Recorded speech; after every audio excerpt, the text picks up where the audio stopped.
Hello dear students. इस lecture में हम लोग डिस्कस करेंगे, ठीक है, एमसीक्यूज़ के बारे में, ठीक है, मल्टीपल चॉइस क्वेश्चंस के बारे में, ठीक है, और ये बेस्ड होंगे आपके मैग्नेटोस्टैटिक्स के बारे में, ठीक है। बेस्ड किसके ऊपर होंगे? मैग्नेटिज्म, चुंबकीय क्षेत्र के बारे में, ठीक है। तो हम लोगों ने जो हमारी यूनिट है मैग्नेटोस्टैटिक्स, ठीक है, एंड देयर प्रॉपर्टीज़, उसके बारे में ब्रीफली हम लोग डिस्कस कर चुके हैं, ठीक है। आज हम लोग उसी के कुछ मल्टीपल चॉइस क्वेश्चंस के बारे में डिस्कस करने जा रहे हैं, ठीक है। तो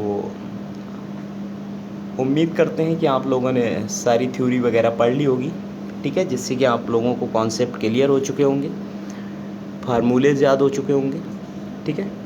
तो हम लोग स्टार्ट करते हैं इसी के साथ अपना पहला क्वेश्चन, ठीक है। और पहला क्वेश्चन है हमारा कि अ करंट कैराइंग वायर प्रोड्यूस, ठीक है, जो करंट कैराइंग वायर प्रोड्यूस, मान लो कोई वायर है, ठीक है, ये कोई वायर है, ठीक है, और ये वायर क्या कर रहा है, ठीक है, करंट को ले जा रहा है, ठीक है। ये कैसा वायर है?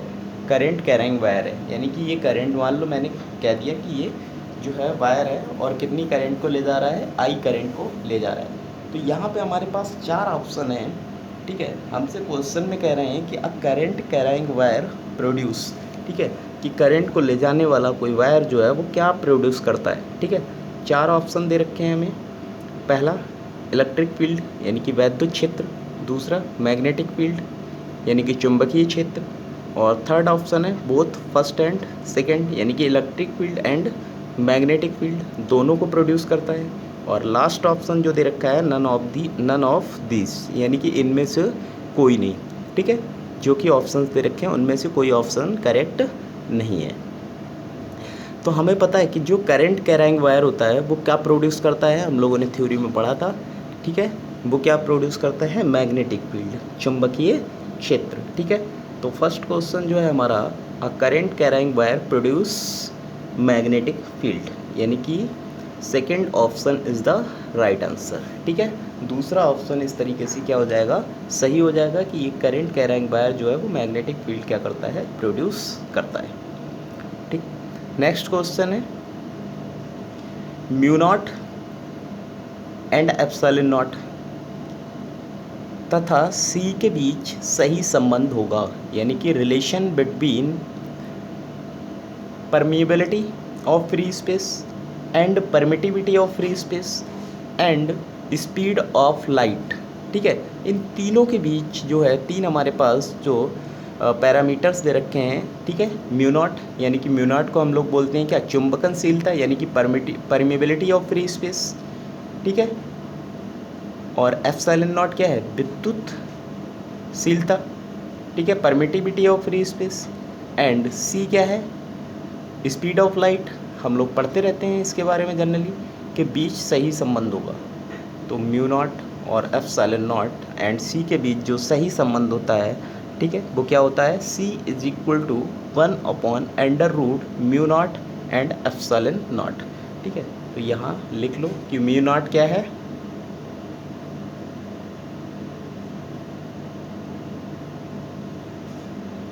परमिएबिलिटी ऑफ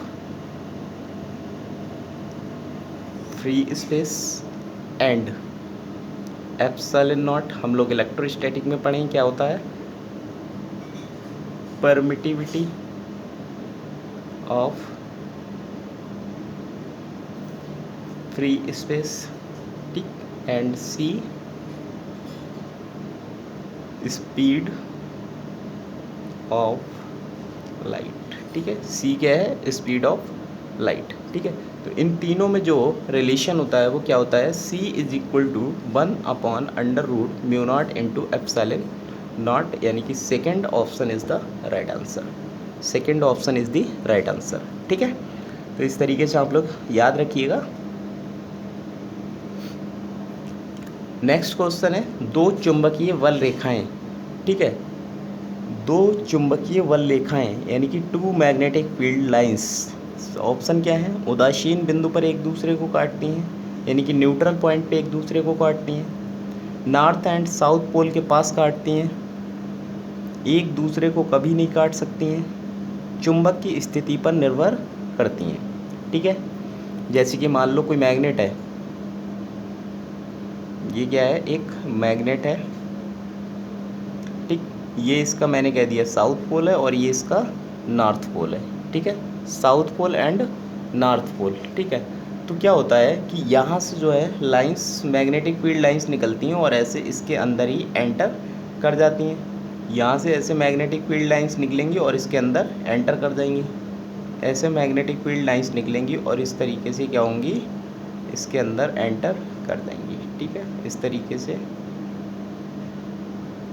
ठीक है। तो हम देख पा रहे हैं कि यहाँ से नॉर्थ और साउथ के बीच अगर इन दोनों लाइंस की कंपैरिजन करें, ठीक है, तो ये दो जो लाइंस हैं, ये दोनों लाइन कभी एक दूसरे को नहीं काटती हैं, ठीक है। ये दो लाइंस कभी एक दूसरे को नहीं काटती हैं। यानी कहने का मतलब है कि यहाँ पे जो हमसे पूछा गया है कि दो चुंबकीय बल रेखाएं यानी कि टू मैग्नेटिक फील्ड लाइंस, ठीक है, न्यूट्रल पॉइंट पे एक दूसरे को इंटरसेक्ट करेंगी यानी काटेंगी, नॉर्थ एंड साउथ पोल के पास काटेंगी नहीं, एक दूसरे को कभी नहीं काट सकती हैं, ठीक है, यह चुंबक की स्थिति पर निर्भर करेंगी।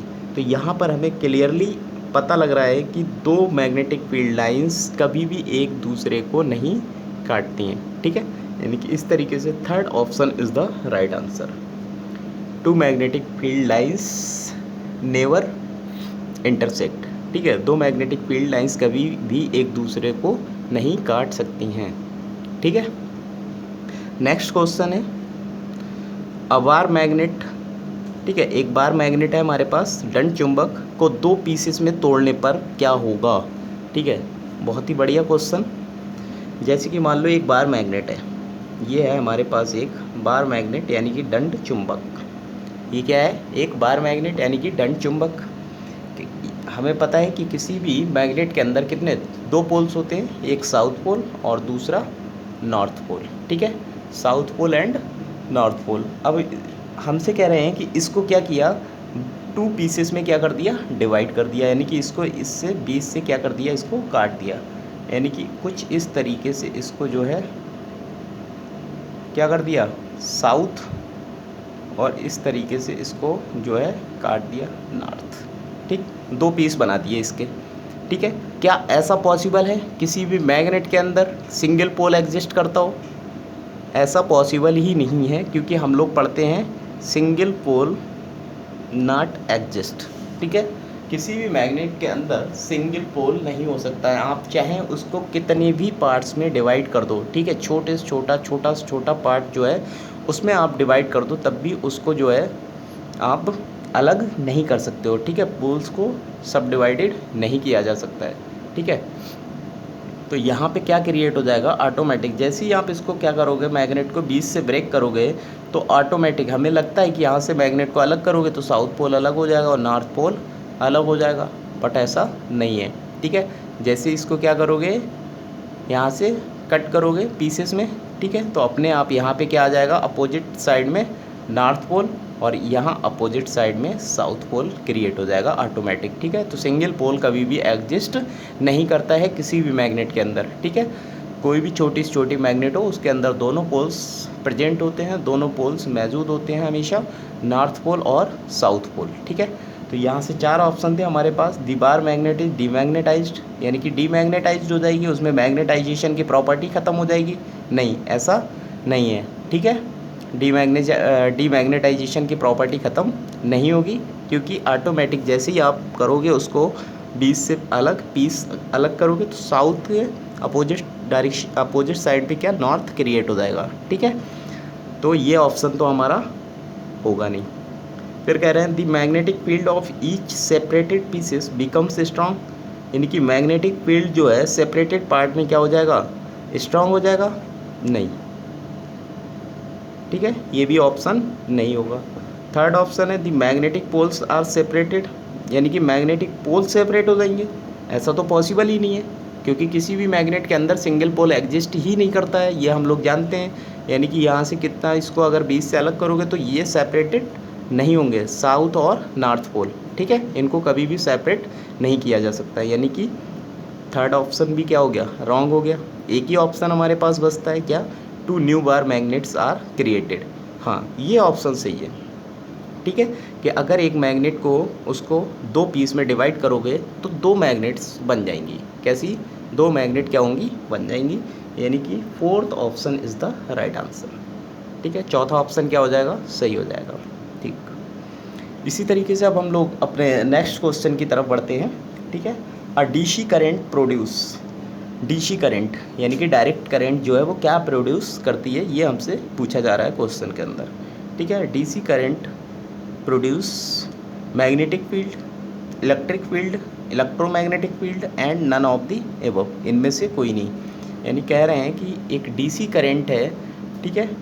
डीसी करंट जो है वो क्या प्रोड्यूस करती है? मैग्नेटिक फील्ड प्रोड्यूस करेगी, इलेक्ट्रिक फील्ड प्रोड्यूस करेगी, इलेक्ट्रोमैग्नेटिक फील्ड प्रोड्यूस करेगी, यानी कि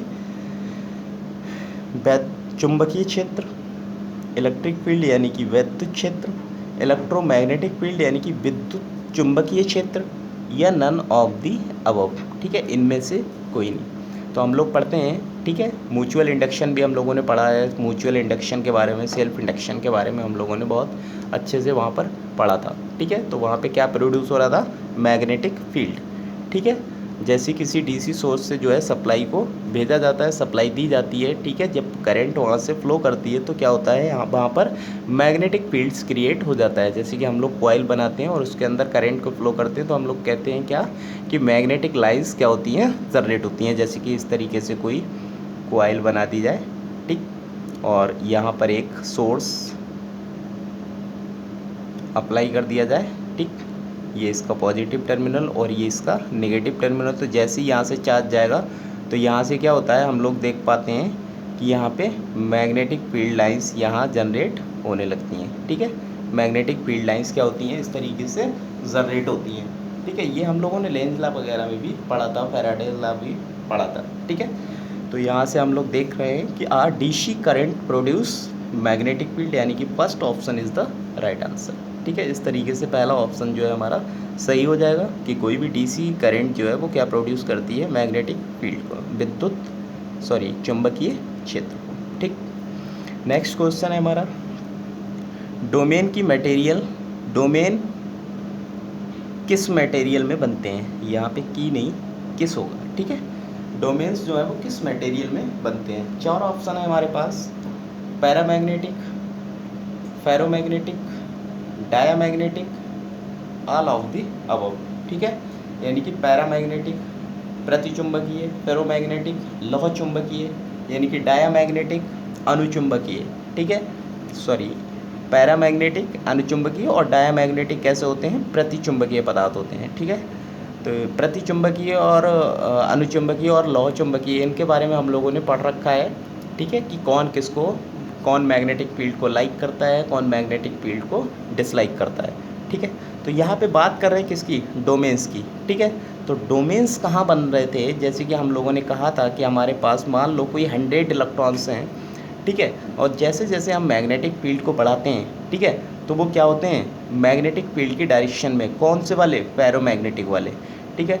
तो इस तरीके से हम मान लो कि हमारे पास ये कुछ हैं, तो ये पहले थोड़ा सा मैग्नेटिक फील्ड दिया, ये इस डायरेक्शन में आ गए, ठीक, फिर थोड़ा सा बढ़ाया तो ये भी इस डायरेक्शन में आ गए, और ज़्यादा बढ़ाया, यहाँ के डोमेन्स भी इस डायरेक्शन में आ गए, ठीक है, और यहाँ के और थोड़ा मैग्नेटिक फील्ड को इंक्रीज किया तो क्या हुआ?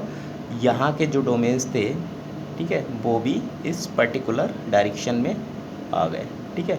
और ये किसके केस में होता है? फेरोमैग्नेटिक के, ठीक है। बहुत सारे डोमेन्स होते हैं किसी भी मेटल के अंदर, ठीक है, तो वो धीरे धीरे जैसे ही हम उसके ऊपर मैग्नेटिक फील्ड अप्लाई करते हैं तो मैग्नेटिक फील्ड अप्लाई करने पे वो डोमेन्स जो है वो क्या होते हैं? एक पर्टिकुलर डायरेक्शन में चले जाते हैं, या सिंपल वे में इलेक्ट्रॉन्स की बात करें तो, ठीक है, वो क्या होंगे? उनकी एक पर्टिकुलर डायरेक्शन हो जाती है। इसी तरीके से हम लोग देखते हैं कि कुछ ऐसे मटेरियल्स भी होते हैं जिनको मैग्नेटिक फील्ड के अंदर ले जाने पर, ठीक है, या मैग्नेटिक फील्ड के अंदर रखने पर उनमें क्या होता है? खुद मैग्नेटाइजेशन की प्रॉपर्टी जो है वो उसमें उत्पन्न हो जाती है। यानी कि मैग्नेटिक फील्ड हटा लेने के बाद भी उनमें मैग्नेटिक प्रॉपर्टी जो है वो बची रह जाती है, just like as a magnet behave करते हैं। वो कैसे? मैग्नेट की तरह जो है बिहेव करते हैं, लाइक एज मैग्नेट, ठीक है। तो ऐसे जो मटेरियल्स होते हैं उनको हम नाम देते हैं क्या, फेरोमैग्नेटिक या लौह चुंबकीय पदार्थ। ठीक है। तो कौन से वो पदार्थ होते हैं जिनके डोमेन किस मटेरियल में बनते हैं, वो कौन से पदार्थ होते हैं, फेरोमैग्नेटिक मटेरियल्स। ठीक है, या फेरोमैग्नेटिक या लौह चुंबकीय पदार्थ। ठीक है, यानी कि second option is the right answer. ठीक है, तो यहाँ से डोमेन किस मटेरियल में बनते हैं, वहाँ से हम लोगों ने देख लिया कि किस में बनते हैं, फेरोमैग्नेटिक मटेरियल के अंदर, यानी कि लौह चुंबकीय पदार्थ के अंदर। ठीक है, लौह चुंबकीय पदार्थ क्या होते हैं ये भी हम लोग आगे देखेंगे। ठीक है, जैसे कि निकिल पढ़ा था हम लोगों ने, कोबाल्ट पढ़ा था। ठीक है, इस तरीके से इस वीडियो का लास्ट क्वेश्चन है, फेरोमैग्नेटिक मटेरियल के लिए रिलेटिव परमेबिलिटी म्यू आर होगी। अभी अभी हम लोगों ने देखा था परमेबिलिटी ऑफ फ्री स्पेस। ठीक है, क्या होती है, mu naught. Permeability of free space क्या होती है, म्यू नॉट। ठीक है, यहाँ पे हमसे पूछ रहे हैं कि रिलेटिव परमेबिलिटी की वैल्यू क्या होगी। क्या पूछ रहे हैं, रिलेटिव परमेबिलिटी की वैल्यू क्या होगी। तो रिलेटिव परमेबिलिटी की जो वैल्यू होगी हमारी, वो क्या होती है, लेस देन 1। ठीक है, किसी भी फेरोमैग्नेटिक मटेरियल के लिए जो रिलेटिव परमेबिलिटी की वैल्यू होती है, ठीक है, वो कैसी होती है, बहुत ही छोटी होती है, यानी कि 1 से भी बहुत ज़्यादा कम होती है। ठीक है, तो यहाँ से fourth option is the right answer, यानी कि रिलेटिव परमेबिलिटी की किसी भी लौह चुंबकीय पदार्थ के लिए, ठीक है, रिलेटिव परमेबिलिटी म्यू आर की वैल्यू क्या होगी, लेस देन 1। ठीक है, इसी तरीके से एक परमेबिलिटी की बात कर रहे हैं, इसी तरह से हमारे पास ससेप्टिबिलिटी भी आती है। ठीक है, आगे हम लोग डिस्कस करेंगे कि ससेप्टिबिलिटी क्या होती है, और ससेप्टिबिलिटी फेरोमैग्नेटिक मटेरियल्स के लिए ससेप्टिबिलिटी की वैल्यू कितनी होती है। ठीक है, कितनी डायामैग्नेटिक के लिए होगी, कितनी फेरोमैग्नेटिक के लिए होगी, कितनी मैग्नेटिक के लिए होगी। ठीक है, तो इस तरीके से आप लोग जो है ज़्यादा से ज़्यादा क्वेश्चंस की प्रैक्टिस करिएगा घर पे। ठीक है।